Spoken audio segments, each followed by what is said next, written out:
Thank you, Omar. As he said, pre-lunch is a difficult one to hold you back from lunch, but we have a eminent panel today. These all are senior CHROs holding many, many years of experience. Today, we are here to discuss what will happen in future, but we will certainly discuss what's required today as well. We will open the session with discussing what's happening right now in certain areas of HR. How many of you heard about Fun Day Fridays? How many of you have Fun Day Fridays in a good amount of hands raised? There's a very interesting story that has come out of Hyderabad startup, which has appointed a golden retriever as their chief happiness officer. That's something that's exciting, and that also brings smiles on your face, huh? Today we have a contrasting view on the panel. Is this so necessary? How critical is that? How critical is it to have a chief happiness officer? We have a different opinion on that point. Apart from that, in this panel discussion, we will also discuss how HRs need to realign their focus with the larger purpose of their organizations. And it is not only for CHROs. Yeah, am I right? It is not only for CHROs. This will have to be top bottom all across the teams. This is another point we are going to discuss, and we will close with tangible pointers. What should a CHRO 10 years or 20 years down the line would look like? How different? Maybe with a tail, maybe two more hands, maybe two horns. I don't know. We have an eminent panel to decide on that part. But I would start the discussion with Rachna. And tell me in your observation, how important is it to, or how viable is it to have a golden retriever as a happiness officer? I would only think workplaces should be happy places. But when I talk about happiness, I don't think happiness is really given. You need to be having a culture which is very, very authentic culture for true happiness to really exist. I would always feel that if you're very fair in terms of what you do in the organization, you are very respectful to people, and you really honor the energy and the intelligence and everything else that the human being brings.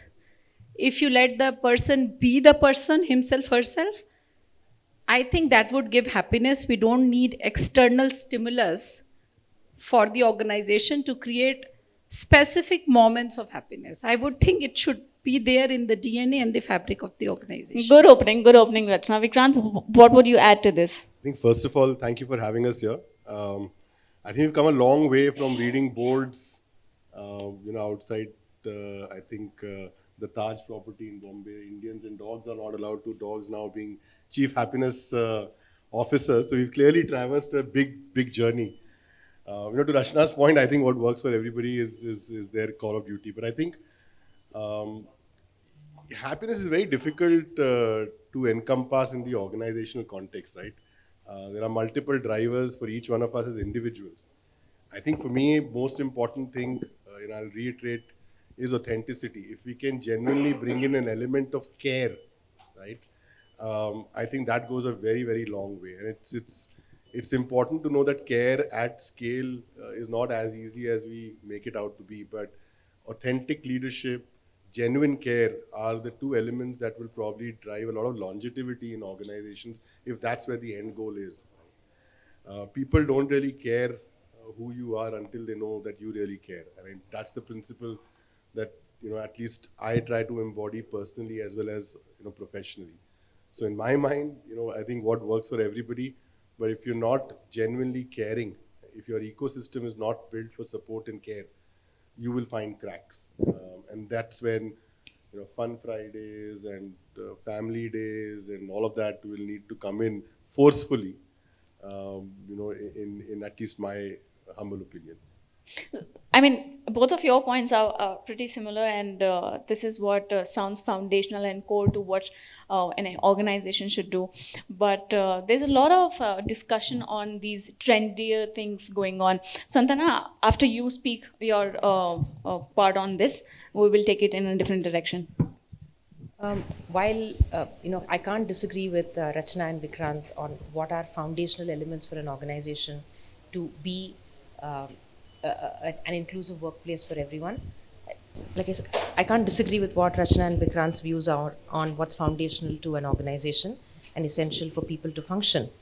I also belong to the camp where I don't believe happiness is really the prerogative of an organizational construct, right?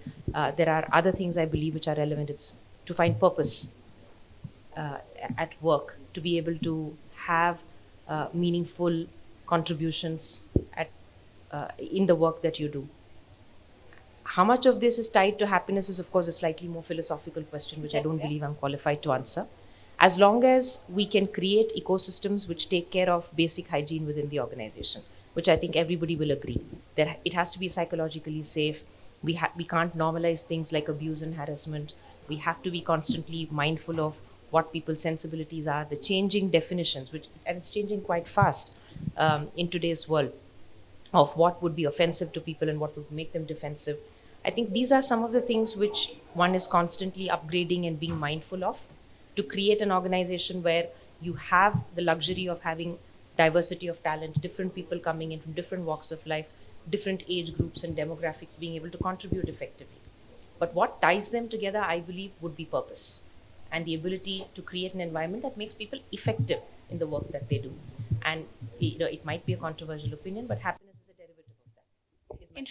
Interesting. I mean, if controversial is not the right word, but it can nudge people to have different opinions, because this, in my opinion, can also differ from the level of organization, the maturity. We were discussing this beforehand, and this may differ for a 5-year-old startup and 170-year-old company. This can differ, and anything in between. Yeah, there's a reason why I am coming last to Rahul.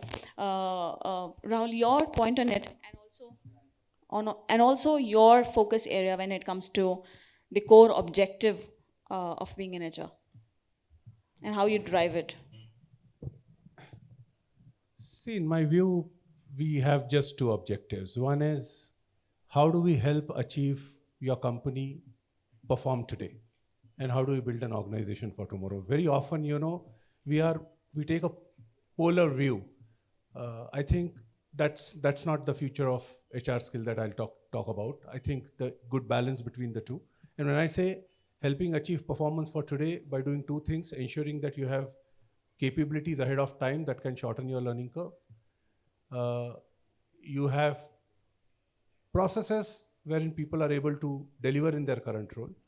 When you build organization for tomorrow by doing two things, you have an adequate leadership pipeline so that you have set of leaders who can be identified, who can take the next level jobs, and this entire culture, climate wherein people feel like coming to work.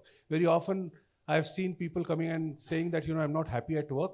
I said, you don't come here for seeking happiness. And you seek happiness with your family members, with your friends, you do something great, you nurture your hobbies. I think you come here to meaningfully contribute. Yeah, if there is too much shoe is pinching that, my boss is intellectually dishonest and insecure, yeah, we need to have a conversation. If you say that, there is,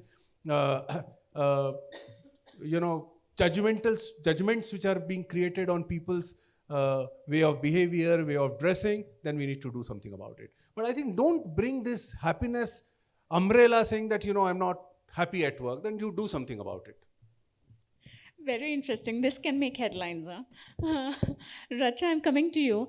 We were discussing how this can differentiate in different organizations. There is a maturity curve of every learning curve of every employee, so to say, maybe for a CHRO also, maybe organization in different levels. Talk about that. How is this differentiated? We're not restricting it to happiness. You can talk across, but talk about that. How is it differentiated?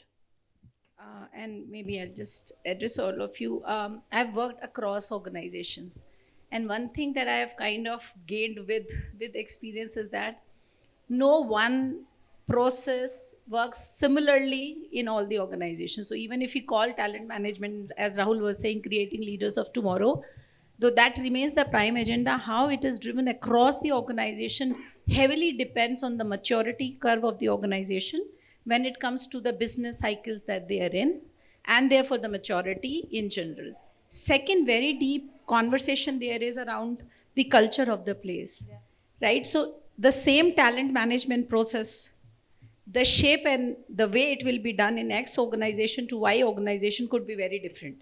The principles remain absolutely the same, but how you would implement them in different contexts would be very different.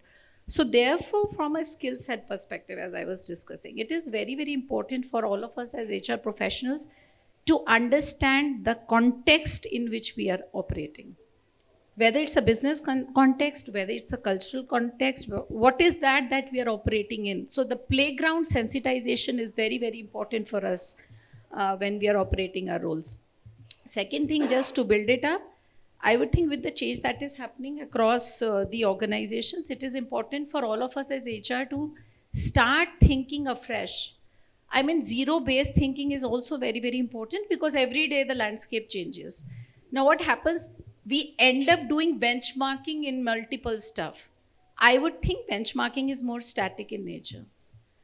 Who strives it first, right? So because the context is changing, do we have the ability to go back to the drawing board and say, okay, the context changed, do we want to do something differently? And be okay to dirty your hands once again.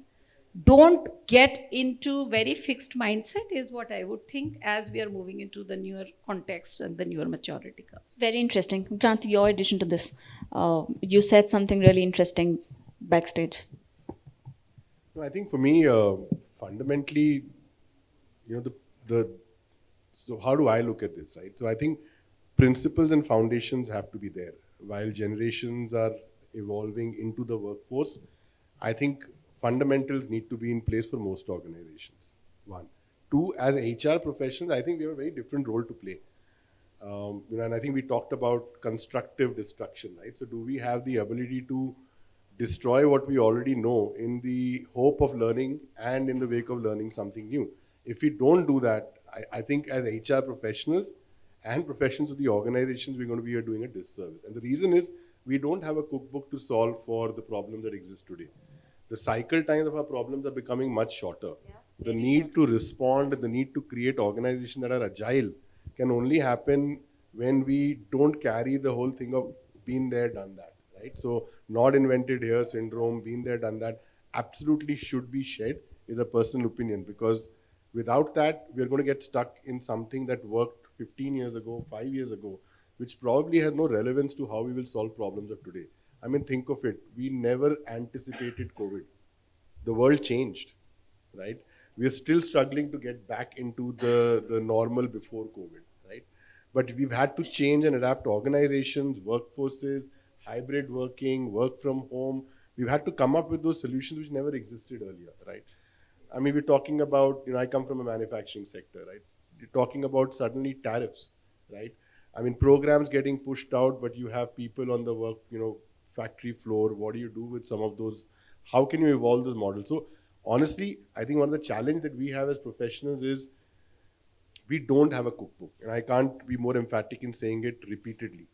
Two, I think the ability to anticipate, right, is going to be an extremely important capability for us, right? So I take this analogy from information and data, right? The only interlink between information and data is order, right? And we were talking about this. Order of letters make a word. Order of words make a sentence, right? As HR professionals and leaders that want to lead the organization in future, it is, I think, our responsibility as well as our, the capability that we have to develop is, can we make sense and order? Can we put order to things? Because information, data, escalations, disruptions are going to keep coming at it from various forces. So do we have the capability to drive order and therefore help our business leaders to make sense in terms of what strategy should be done, what will work, what will not work? I think will be a very, very important role that we as professionals will play. I'm so happy that so far in our discussion, there is no discussion of AI and technology. But we will come to that later for sure. But Rahul, do you have an answer to this? If somebody today is becoming a CHRO of, let's say, a very mid-sized company, how will he or she make sure that he's not compromising on fundamentals 100%, but also he's not leaving out the trendiest stuff? Because he or she might have all sets of people across in the organization. how he or she can make sure that he's balancing it at perfect level? See, there is no perfection, boss. I mean, let's understand one thing. Organizations are imperfect because they are made of human beings, and human beings are imperfect. So there is, but what you said, I like the word balance. You know, very often I have seen HR heads, either they do too much of, understanding business, and they miss out on the fundamentals of what good looks like when it comes to HR processes. Because understanding business is extremely important, you must. But if you don't know what good looks like when it comes to identifying next set of leaders, what good looks like when it comes to hiring capabilities ahead of time which can shorten your learning curve in business. It's like, if you're in the restaurants business, an Indian restaurants business, and if you're going to venture into a Japanese restaurant, a classical HR guy will say that, okay, who are my best chefs in Indian restaurant? Okay, great. These are the guys. Let me do talent management, talent development. They go to Japan, learn the recipes of Japanese cuisine, come back, and they said, wow, see, I have done this. You have done this job very well. Now you are doing this. You are ready for the next role in the value chain. No, I will take the later one. I will say that, forget about, I am in the restaurant business in India. I know what good looks like when it comes to restaurant. In India, Indian restaurants, I will travel to Japan and I will figure it out what the Japanese chefs do. And I will hire a Japanese chef and bring him to India and get into a job. That is how I will hire capabilities ahead of time that can shorten my learning curve. Doing talent management, talent development with Indian chefs, Indian restaurant chefs are very good, but that will not shorten your learning curve. The mindset is Indian restaurants, right? Having this kind of, finding this balance, working on the drawing board to find out what business requires, that is extremely important. So we need to have that balance. Okay, business understanding important, figure it out what good looks like in HR. Some HR heads I have seen that they are too much bogged down in only HR processes. They are completely oblivious to what business wants. And then they end up sending people from Indian restaurants to Japan, learn Japanese skill. Doesn't work. You understand what your business, and as Rachna said, context determines what you will do in business. So I think this is the skill which I think every HR head at a leadership position must, gain. It's very easy. You're working with the CEO. CEO will say, do this. Yes, sir, we'll do this.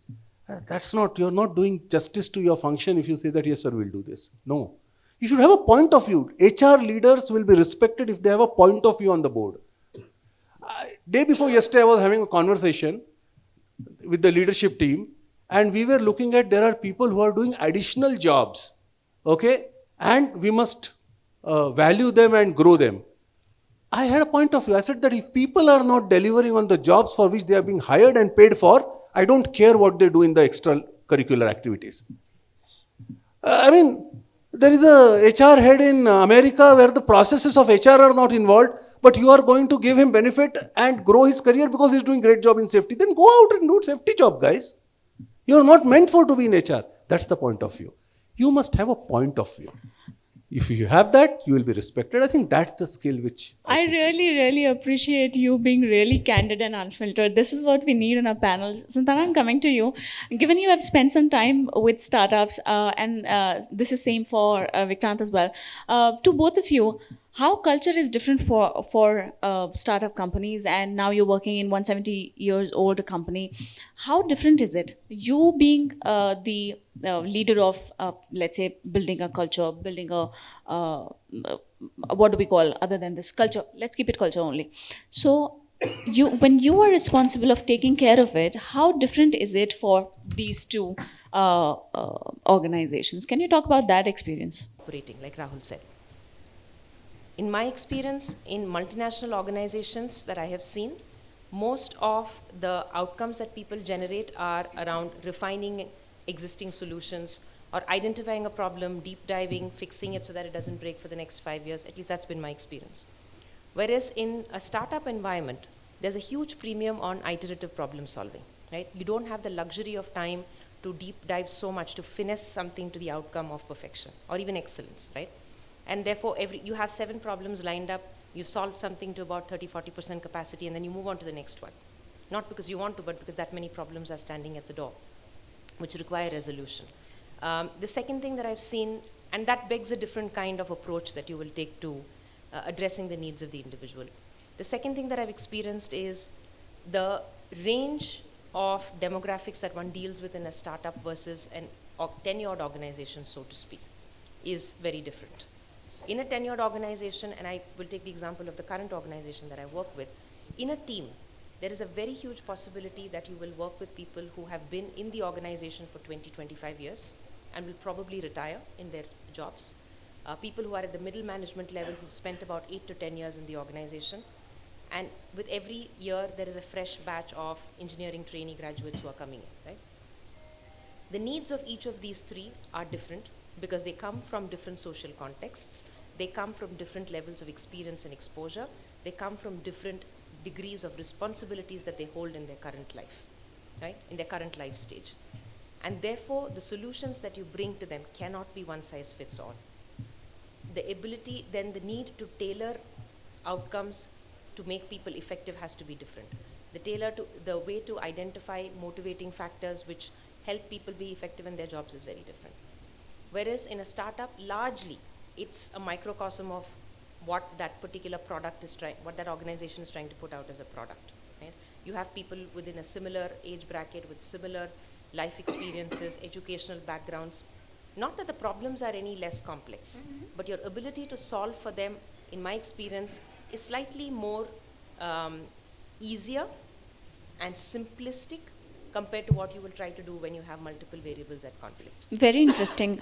You've explained it really well. Rachna, can AI help? Can technology help?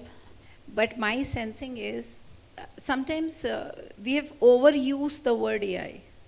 I agree. I don't think it is a fashion statement. I would think it is more something which we need to see as a facilitator for our decision making. As she was saying, if your population is very different in the organization or the demographic is different, it's very important for you to have, and as we grow bigger, right?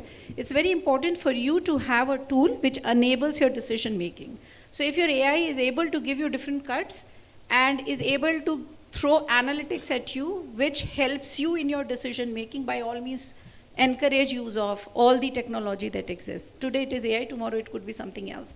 I think what is very, very important for all of us as professionals in HR, how do we embrace some of these things? None of this should be alien to us, right? It shouldn't be, all of this, I would always think there is, HR people are not different people. Let's put that across, right? They're as human as anybody else, and they need to be as leader as anybody else. Anchoring very much into the business and what business needs. Your solutions have to be tailored to what the business is today, tomorrow, and in future. Now, if you have to do that, please embrace whatever facilitates. Is it the capabilities which is in the human beings? Please do that. Go ahead of time, do that.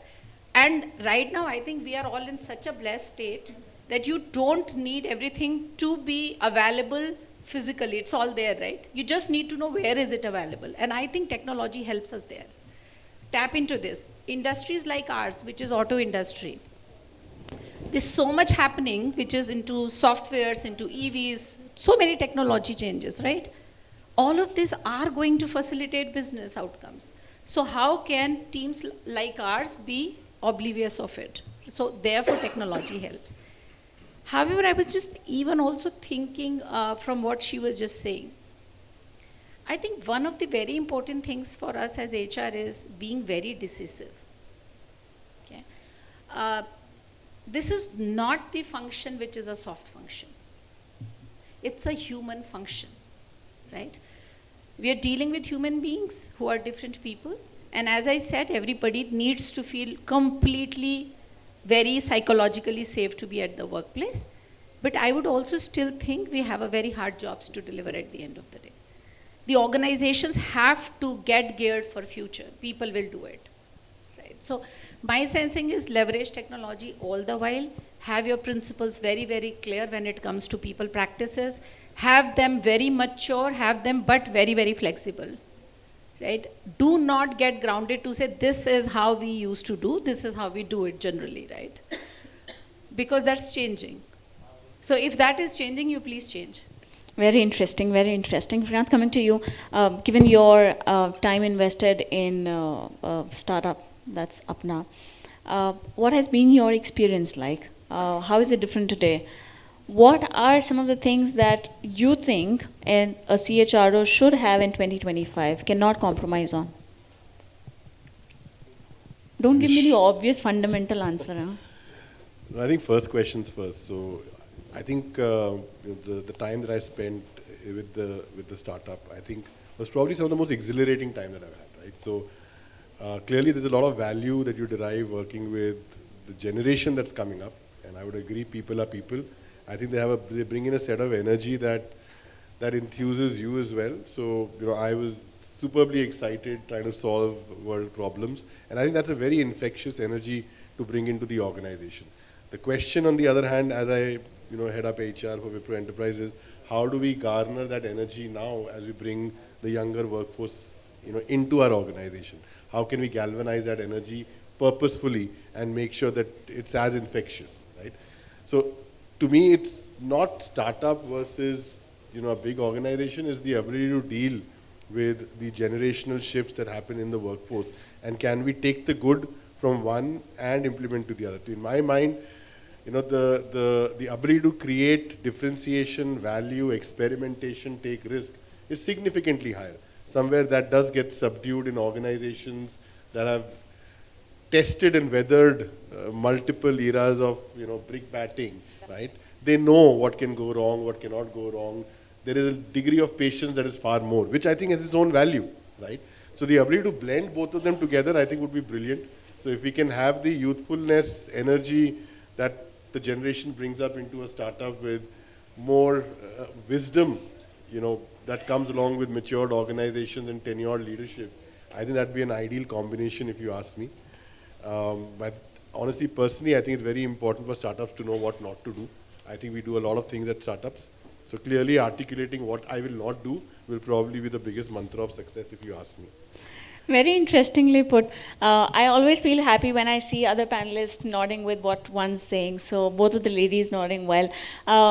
Santana, in just brief, or let's say in 2 minutes, tell me how difficult or how easy is it to entertain younger set of employees that come to you with a different definitions of, let's say, work-life balance or happiness or well-being? How do you do it? Thumb rule remains the same. I mean, listen. Try not to, at least I try not to apply my filter and see it through my lens, but that's inevitable. I mean, there's a reason that experience teaches you something. So it's just about, in my mind, as long as I can listen without filtering out information that could be relevant and vital. Second, place it within the context of what experience the individual is having is important. Sometimes, like Rahul mentioned, if you have a manager who is not supportive, then that comes with a different context versus you not being able to deliver because you've not understood the job. So I think context becomes important. Otherwise, there's no gradation of easy or difficult. I think follow the thumb rule of being able to listen to the individual without judgment, look at it within the context of the organization and the individual's present sense, and the outcomes that you want the individual to deliver. And it's always that challenge, right? How do you help people move on their strengths while helping them get better at their development areas, as opposed to just over-indexing on one. Good one, good one. Yeah. I just wanted to add, it's a very interesting topic, and personally, I had my eyes opened up a lot about a month ago. So I'd taken off, just to share an example, I'd taken off the entire HR team for an offsite. Globally, people were down here. And honestly, we were lacking one session, 3-hour sessions, to figure out how do we bridge that gap for 3 hours. I'm being transparent here, right? There's somebody who decided to ditch us last minute. And I turned around, just looked outside my office, and there was an intern sitting. He just hired the intern. She's still studying, right?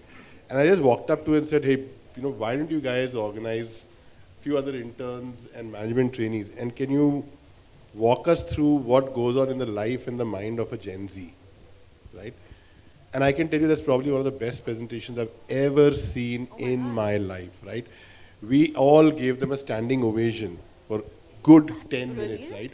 It was a skit. It had what their fears were. It had, conversations on how do you engage with me? How do you motivate me? So for a lot of us, fair enough dealing with kids, but at the same time, I think it was an eye-opener for all of us to say that, look, the hunger, the ambition, the need to be recognized, the insecurities that you go through are all the same. We went through it, pretty much when we were starting our careers, and folks are going through it even today. The only difference was that context must be different that I don't think years so. ago. I don't want to over-index on context here. Human beings are human beings. Environments have changed, right? Environments are the same. But I think the ability, as Santana said, ability to really allow them to speak and for us to listen without any biases and filters is extremely important. I mean, the amount of value that they can add, I genuinely believe is humongous, provided as organizations we allow ourselves to let the guards down. I don't think we do that enough. I think we come in with preconceived notions, That's difficult set to do. processes. But if we are willing to change, I think there's a world for us to learn as well. Just in terms of how can we do things differently and the value that can be added. That is precisely constructively, what you said? Constructive destruction. You walking your talk, huh? Just the final minute of our discussion. In a minute, not a minute, I mean minute collectively. In a second, you are going to tell me one critical aspect or one role that a CHRO of tomorrow should have, can't compromise on. One point. I mean, I appreciate if this can be an actionable and not a concept. Soul keeper. Interesting. Santana or Rahul? Anybody can. Anything that you think a future CHRO cannot compromise on? See, I think empathy is something which they should not compromise on. That's the core to what we do. For me, there are two things. I think humility and trust. Okay. For me, it's pay attention. Very simple, huh? But Just pay attention. very critical. All of these pointers are really critical. Might sound basic, but these are very, very fundamental, core and basic. Basic hygiene, as Santana mentioned in our backstage conversation. So this was our panel, and I must take a moment to thank all of you to make time for this. And this has been a really, really insightful conversation. This is how a CHRO for tomorrow would look like. Just to all of you. A huge round of applause for the panel. Thank you.